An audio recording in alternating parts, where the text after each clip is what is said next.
Simula po nung March 26, 2025, itong buwan na to, itong linggo na to, extended na po ang operating hours po ng LRT1 tuwing regular days o weekdays para po makapagbigay ng mas mahabang serbisyo sa kanilang mga pasahero.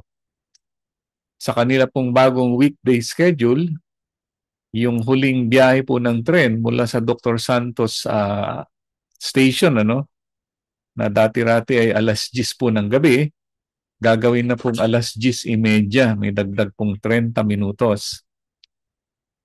At ang dating 10:15 na huling train po galing po sa FPJ station, magiging 10:45 na po ng gabi. Yan. Malaking bagay po yung extension sa gabi, lalo na sa ating mga kababayan na pumapasok po ng second shift. Hindi lang po convenient ng train, mas mura at ligtas, lalo na po sa gabi. Tandaan lang po yung mga oras na binanggit ko po, para po hindi kayo maiwan ng last trip. Kundi po, no choice kundi gagamit po kayo ng taxi o ride hailing pag naiwan po kayo ng last trip. Medyo mabigat na po sa bulsa.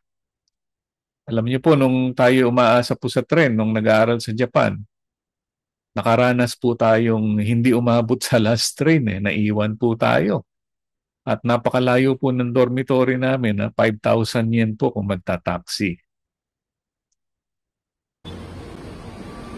At bukod po sa LRT1, nag-adjust rin po ng operating hours ang MRT3 simula pa nung Lunes, Marso 24.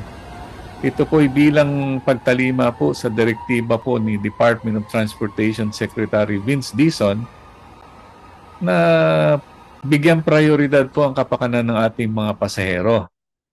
So, dagdagan po ang kanilang serbisyo. Ang last train po ng MRT3 ay naging 10:30 na po mula po sa dating 9:30 ng gabi dyan po sa may North Avenue Station. 1 oras po ang kanilang idinagdag. At doon naman po sa Taffy Station, sa kabila,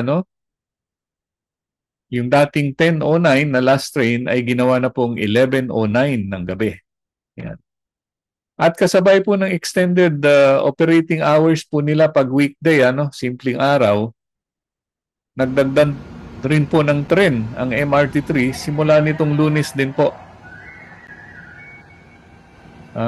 Lunes hanggang Biyernes. Meron na po ngayong 19 na tren ang bumibiyahe tuwing rush hour o peak hours po mula po sa dati po nilang 18 tren. 19 na po ngayon. At ang isang tren po ng MRT3 ay nakakapaglulan po seating capacity yata ito. Capacity ay 1,182 passengers. Sa isang tren po yan.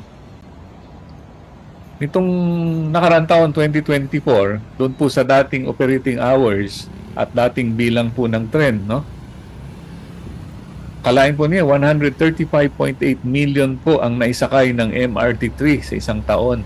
At yan po ay nag-average ng 375,500 kada isang araw. Ngayon, isipin po ninyo itong dagdag na 1 oras at isang tren kada araw, tiyak na pong lolobo ang bilang po ng mapagsisilbihan po ng MRT3. Ito po yung evening operations. Ulitin po natin, MRT3 Monday to Friday, northbound, North Avenue southbound, patungong Baclaran. Ang closing time po nila 10:25, sarado na po ang gate at ang last train aalis ng 10:30 ng gabi. Diyan naman po sa Taft Avenue Station, northbound, patungong Quezon City, magsasara po yung stasyon 11:04 at ang last train po yan ay aalis ng 11:09 ng gabi.